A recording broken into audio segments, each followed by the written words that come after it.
महाराष्ट्र राज्य परीक्षा परिषदेतर्फे येत्या 28 जून रोजी घेतल्या जाणाऱ्या टीईटी परीक्षेसंदर्भात सविस्तर नियमावली प्रसिद्ध करण्यात आली आहे। परीक्षा कालावधीमध्ये वर्गखोलीत मानेच्या वर म्हणजे कानावर, डोक्यावर किंवा चेहरा तोंडावर कोणत्याही प्रकारचा कपडा आवरण असता कामा नये अशा सूचना देण्यात आल्यात।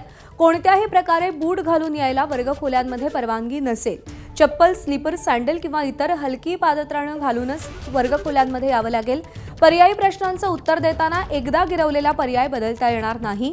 आधी नोंदवलेलं उत्तर पुसण्यासाठी खोडरबर, ब्लेड किंवा व्हाईटनरचा उपयोग करू नये अशा शब्दात सूचना देण्यात आल्यात आणि अशा उत्तरांना गुण दिले जाणार नाहीत। परीक्षा परिषदेतर्फे टीईटी परीक्षेची तयारी करण्यात आली असून परीक्षेदरम्यान कोणताही गैरप्रकार होऊ नये याबाबत विशेष काळजी घेण्यात आली आहे।